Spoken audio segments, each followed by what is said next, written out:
Good morning, Packers fans. Aaron Nagler here with your Packers Daily Chat, coming to you live on the Cheesehead TV social channels. It's Tuesday, the players' day off, but the coaches are in, drawing up game plans, getting ready for the showdown in Kansas City with the Chiefs, who will be coming off a less than inspiring victory over the New York Giants last night on Monday Night Football. Anybody really worried about this team? I mean, of course, yes, the Packers could go to Kansas City on Sunday and lose. Very much a possibility. It's the NFL. Kansas City is riddled with talent. Undoubtedly, the Packers could lose this game. But are you really worried they're going to? Because I'm not, especially after watching last night. The Chiefs are not what they have been throughout the past few years under Andy Reid. And facing the Giants, who are a tougher opponent than I think most people give them credit for, they look exactly the same as they have all year. Turnover prone, issues on defense, a team the Packers should beat. I'm not saying they will, but they should. Good to see everybody in the comment section. Good morning. How is everyone? Start with John. John, thank you for the super chat. Morning, Ags. Bring on the Chiefs. They keep making excuses why the stash should stay. Maybe the stash is just fucking better. Go, Pack, go. So now we've gone full, deep inception here. We went from JJ Watt on the sideline to Preston Smith's tweet to my mustache. God help us all. Thank you for the super chat. Nags announced Evan Ingram. Evan Ingram. There, I announced Evan Ingram. That's right, the trade deadline. Ooh, yeah, baby. I'm sorry. Is there supposed to be more to that? I mean, it's the trade deadline. We know the Packers will get linked to all sorts of people, and we'll hear all sorts of ridiculous rumors like last night when Packers Twitter lost its collective damn mind about Jair Alexander doing something on Instagram and following the Cardinals, and then he followed the Chiefs, and oh my God, is Jair getting traded? Of course, A, the Packers would never trade him, but B, what? I can't. I'd be absolutely flabbergasted if a team traded for a guy who's on IR. But hey, you know, the great Ted Thompson once said, "This isn't fantasy football." That's all you got to remember. Moves will be made, says Michael. Michael, at some point, some moves will be made. Hey, Nags, have the Packers said what they intend the latest stock sale to pay for? Should we expect another Lambeau Reno? Yeah, Len, the money has to be earmarked for improvements and renovations to both the stadium and or the surrounding area, which obviously would probably include Titletown. The one thing they have mentioned is improving the video boards in Lambeau, which my fucking God, is it time? I mean, if you've been to any stadiums around the NFL and then gone to Lambeau, the disparity when it comes to replays and the use of video is noticeable. Let's just say that the Packers need to basically get with the times, so to speak. And hey, that's why they will undoubtedly go ahead with this stock sale and do just that. We'll see. I would suspect if the Packers win a Super Bowl, it's on. Like they'll do it that next offseason. But I think they're hoping they make a run this year and then they can announce it. But if they don't win a Super Bowl, because the last two times they've done it, it has been after a championship. I think they will find a way to get it out there because they need that money and they need those upgrades.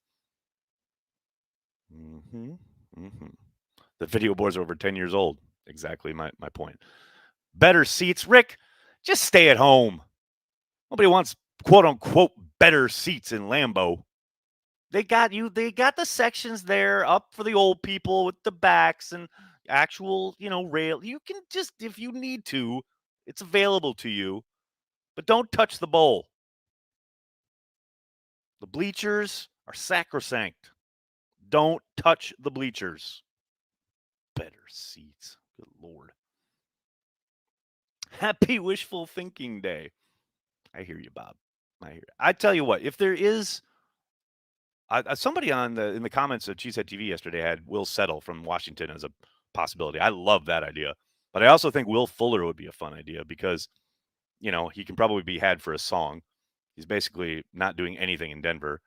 Brian has shown interest in the player before, although I do wonder how much of that was just trying to drive up the price on the Bears. So yeah, we'll see. I doubt it. Like I said, I doubt he makes any kind of move.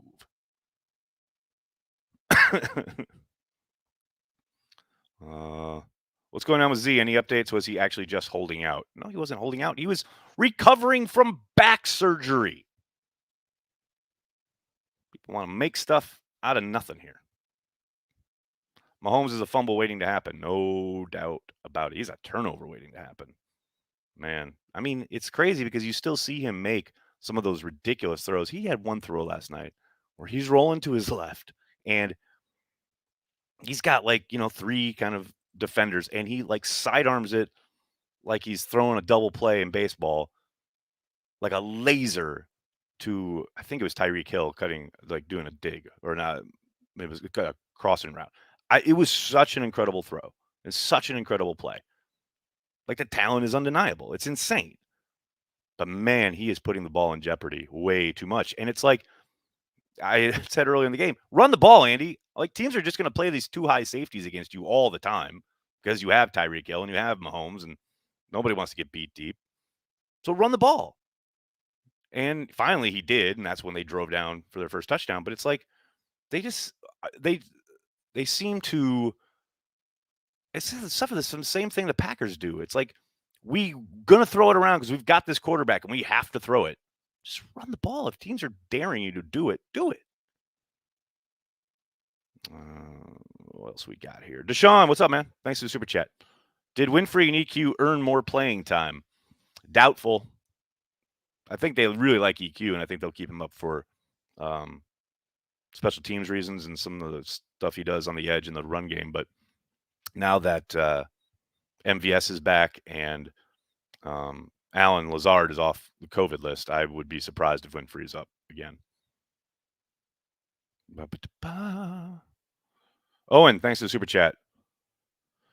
I'm so old, I remember the Lawrence Welk trade. A 1 and a 2 and a 2 and a 3 and a washed up John Hadel. Oh, Hadel. Why you gotta bring up Hadel? You don't need a chair back when you're standing. Let's not give Gold Package any excuse. I like it.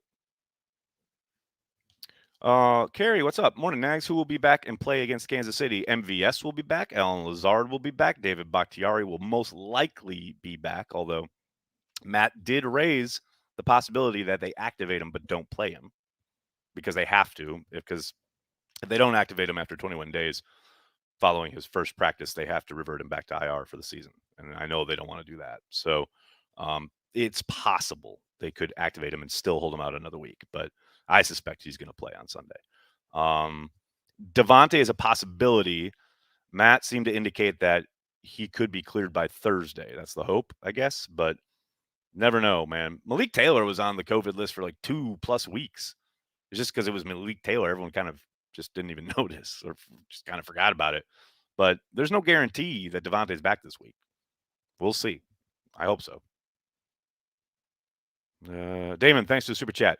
Myles Garrett for the trade. No way. Too much money. Myles Garrett? Who's talking about trading for Myles Garrett? No. Go back, go 297. Thanks to the super chat. Are we 100% positive Devontae will be back in time for the Chiefs game on Sunday? Literally just covered that, which I'm sure you realized right after you sent that. So, no, not 100%. Not even close. EQ has been doing pretty good on special teams. Agreed, Jill. I think he's really done a solid job overall this season, especially, you consider, the guy was cut heading into the season, put back on the practice squad, and just kind of been, kind of biding his time. And they've started calling him up about a month ago, and he's really played solid football every time he's been kind of put in position to contribute, whether that is on special teams or from scrimmage. Really like that player. Make sure I didn't miss any super chats. People get so... Hey, TKM's here. Good to see you at your post, buddy. Walter, what's up, man? Thanks for the super chat. Hey, Aaron. Miss chatting with you. Did you see my video on Twitter of Lazard playing tight end? And do you think DeGuara ready to step in? I did not see your video. Sorry I missed that. But I do think DeGuara will be the one who, gets the bulk of the targets that used to go to Tunyon. Not that there were a ton of them this season. I think they'll continue to mix and match guys a lot, though. And don't forget, I do think we'll see not Lazard utilized as a tight end, per se, like traditional or even official sense. But I do think they'll start utilizing him even more than they already have, motioning him in line, helping him chip people, especially premier pass rushers, and things of this nature that we saw Tunyon doing a lot of throughout this season. I think some of that will obviously go to DeGuara in the pass catching realm, but when it comes to running the football and protecting the quarterback, I think you're going to see Lazard be asked to do a lot more of that. Lazard talked about it on his show last night. What was it last night? What did it say? Tuesday? Yeah, last night.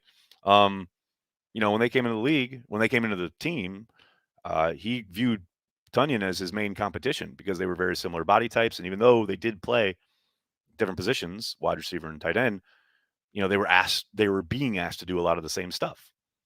So you have to think, there's a good possibility that Lazard has to do a lot more dirty work now that Bobby's down. Got that one. Get that one. Go Pack. What's up, man? Nice to super chat. You answered it. Sorry. No, it's all good, man. You don't have to put the super chat. Tell me I missed the super chat. I got you. Dustin, thanks for the super chat. Did you trim the stash? Looks underwhelming today. I groomed it. How's that? And I shaved, so there's no thing around. Because like for Carry the G, I want to look presentable, so I shaved everything around it, all the beardy stuff around it. So maybe it's more in focus. That's what it is. Melvin Ingram just traded to the Chiefs. Oh no. Anyway. Aaron, thanks for the super chat. Rams get Vaughn just to lose to the Packers. I was going to put out there on Twitter yesterday when the trade happened, especially in light of all the draft capital that the Rams have like invested, especially on the defensive side of the ball, trading for players, etc. I was going to put, this is all going to be really embarrassing when Vaughn can't get a sniff of the quarterback in the NFC Championship game as David Bakhtiari just completely locks him down. But, I was in a giving mood yesterday and I just decided not to. But yeah, I mean, the Rams clearly operate very differently than the Green Bay Packers. There's no doubt about that. It's going to be a formidable front. No question about it. Thank God Brian Gutekunst has spent a lot of draft capital fortifying his offensive line. That is going to be a battle in a couple weeks. There's no doubt about it.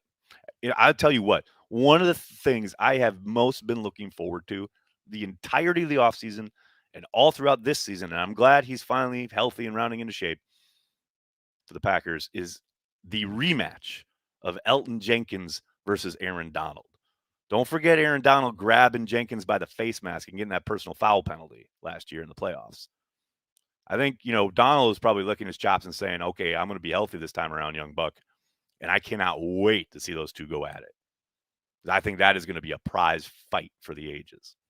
So, and I do think when you got a guy like Vaughn and some other guys on that team that can rush the passer, you're going to end up with some one-on-one opportunities there at the defensive tackle spot. And I can't wait to see Elton and Donald face off. I think that's going to be worth the price of admission.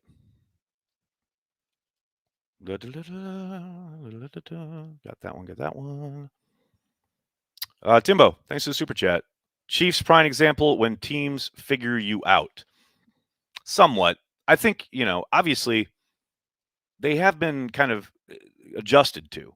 Figured out is a relative term, right? I think they're not doing a great job of taking what's being given to them for the most part. And I think Mahomes is pressing a little bit. You've seen it a number of times. There was a play last night where he's trying to fit a ball in to what, they refer to on the broadcast as the triangle. The linebacker underneath, safety over the top, corner over trailing. There's three dudes right there, and Mahomes is trying to fit it to Tyreek. He's seems to really be forcing it. And I get it. Tyreek Hill's insanely talented. You want to get him the football. But, man, that should have been a pick, too. Defender, the linebacker gets a hand on it. And it's just putting the ball in jeopardy, trying to force things to happen rather than just taking what's given to you. Or, God forbid, running the football. So, yeah, I mean, they've been adjusted to. I think the Chiefs have to do a better job of adjusting to how opponents are playing them.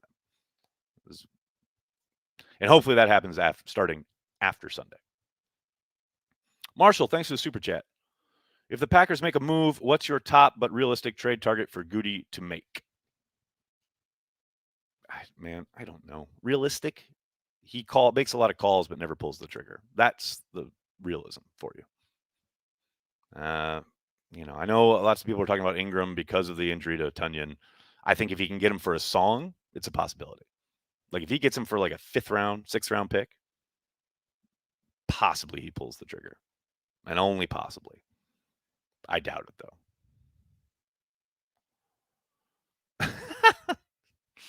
Don't stand next to the head coach of the Chiefs on Sunday. Aikman will get confused. I should have gone as Andy Reid for Halloween. Oh boy, what's going on here? Third string running back is, I think they'll probably bring up Taylor from the practice squad, right? Brian is in all caps mode. I love the character of this team. Go Pack Go. Man, I fell in love with this team Thursday night. No question about it. To go down in the short week, have so many backups playing, so many guys in and out, bludgeoning the Cardinals to death with the running backs. Love this team. Fell in love on Thursday. Ben, what's up? My boss almost made me miss you. Sup, dude? Go Pack. Ben, tell the boss, you got things to do. It's a very important part of your day. Wait, Tom Brady threw a pick 6 to end the game? Matt, yeah, apparently. Could never be my GOAT, but your mileage may vary. It's a good time to be a Packers fan. It most certainly is. Jonesy and Dillon should be able to pound the Chiefs front Sunday. Oh, yes, they should. Of course, the big problem for the Packers is Chris Jones in the middle. He's amazing. I know the Giants were able to run the ball at times last night, but you saw at the end of the game, once they get a lead and they can pin their ears back and they know you have to pass, they are a major problem. So I'm hoping the Packers run it and stick with it. Trading players wearing layers. AJ for mayor. Don't care. Packers beating Chiefs on Sunday. Valiant effort. I like it. When is it not a good time to be a Packers fan? 12-year-old Aaron Nagler would have said right now. But thankfully, the 48-year-old version is sitting in front of you. Rodgers has thrown 3 pick sixes in his entire career. Brady has 4 this year. GOAT. Pfft. Does DeGuara have 12's trust, though? We'll find out. We shall see. Hey, let me just tell you this. If it stops Rodgers from throwing those seam balls where the tight end's totally covered, I'm fine with it. Fine with him not having his trust. What sucks is that Tunyon was finally kind of getting into mode of the touchdown against Washington where he breaks off the route to the corner, open. You got that great deep crosser over route against the Cardinals. He's finally working where it's oh, look, Tunyon's open, man. Let's get cooking. And then he tears his ACL. I hate it. The Brett Hundley experience was the last time it wasn't good to be a Packers fan. Yeah, but even then, you knew Rodgers was coming back the next year. It's still chill. It was hard to watch at times. I never forget. I specifically said at one point, I can't remember which game it was that Hundley was starting. I think it was in the press box, and I went to Tom Oates. I said, this is absolutely what it felt like to watch the Packers offense in the 80s. It was so bad. It was so hard to watch. Go Pack Go. What's up, man? Thanks for the super chat. I drive for Amazon. 10 to 10:30 is a phenomenal time for me. I turn off ESPN with KJM, Keyshawn, and I get to listen to this. Love it then, Greeny. Ha. Well, I'm glad I can be part of your Packers routine. That's all we really want here at Cheesehead TV. And the fact that you're turning off national stuff only makes it sweeter. Will we do anything today before the trade deadline? No.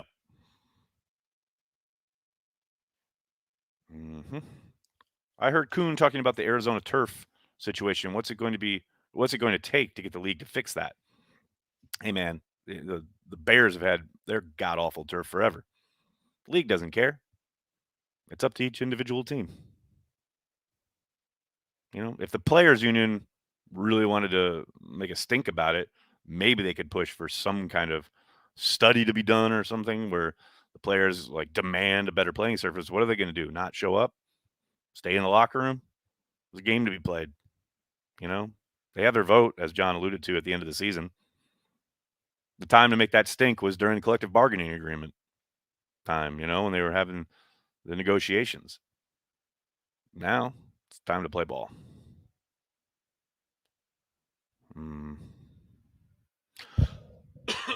Excuse me, guys. The Bears would always have god awful turf because the Bears play on it. Hey-o. What else we got? I listen to this while working as well. Jonathan, I'm just glad I can, be part of your soundtrack while you guys work. That's it.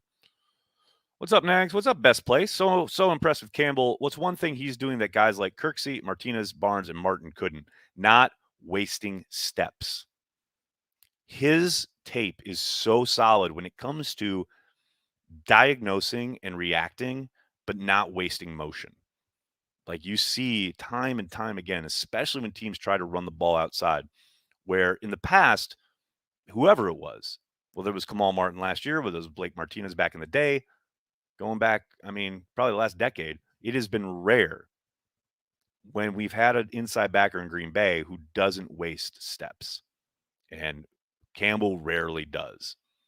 There are times he gets misdirected and because of the design of a play or what have you, but for the most part, that guy, there's no wasted motion, which is, and they call it a game of inches for a reason. If you're taking false steps and then seeing the play and then reacting, yeah, there's a good chance you're going to be a beat or two late. And what could have been a 2-yard gain is going to rumble into a 10, 12, 15-yard gain. With Campbell, you just don't see that. Again, especially on those outside runs, you see him. He diagnoses quickly and makes a beeline. He doesn't hesitate.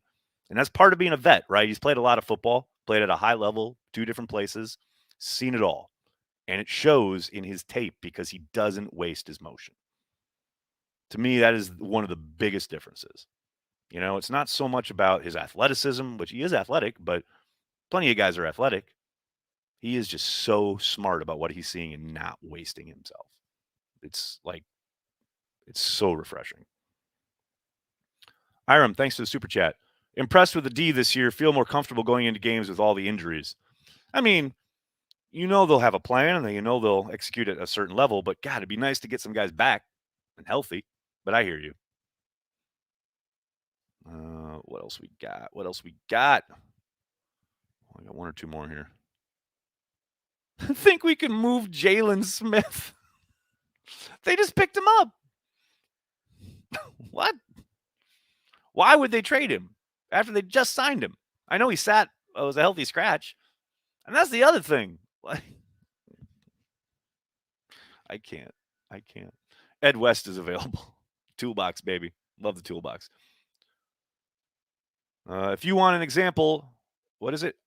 Of false steps killing a play, watch Barnes at the last Arizona TD run. Campbell's on another level. Yep, Barnes is a great example. He does take false steps quite a bit. Still like Barnes as a player, but that is something where he has not played as much football as Campbell has. Especially at this level. Went from being undrafted to starting week 1 last year. Fought through some injuries, what have you. So it's not like he's even played a full season yet.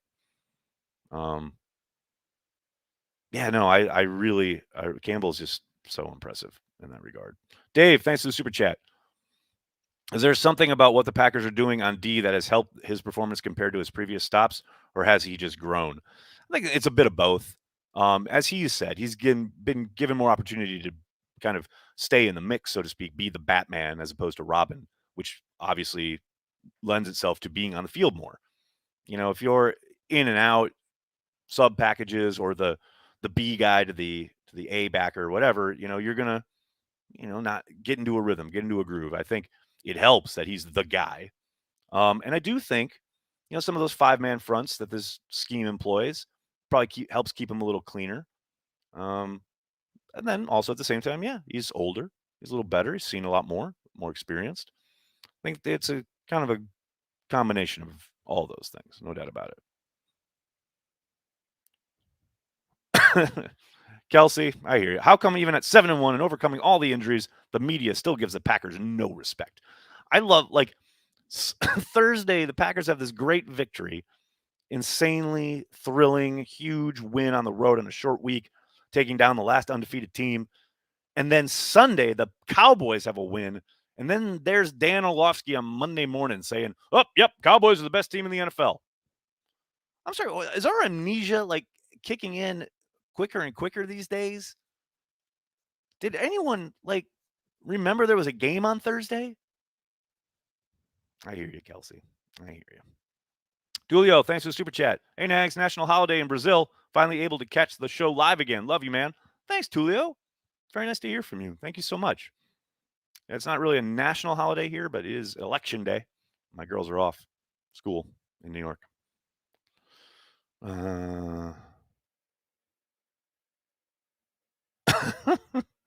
Any news on Travis Kelsey? Was he on the field? I didn't hear his name mentioned last night. He fumbled, I think, on his second reception. TKM, what's up, man? Nags, love Carry the G. I was watching when this started. Great stuff. Thanks. Thanks for watching it.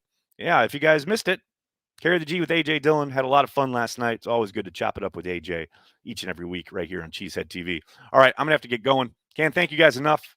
Hanging out, talking Packers each and every day, Monday through Friday. Hey, tonight, Pack's What She Said Live is going to be live right here on the Cheesehead TV social channels. Please, please check out Maggie and Perry basically taking stock of the Packers at essentially the halfway mark of the season. They'll obviously talk about the Cardinals game, look ahead to the matchup with the Chiefs, and take your questions. So be sure to check it right here on the YouTube channel.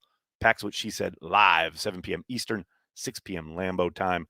Cannot thank you guys enough for making Cheesehead TV part of your Packers routine. I know there are a ton of avenues for you to go down when it comes to connecting with your favorite team online. And the fact that you utilize Cheesehead TV in any way means the world to myself, Corey, and everyone at Cheesehead TV. Thank you so much, everyone. Have a great day. Go Pack Go.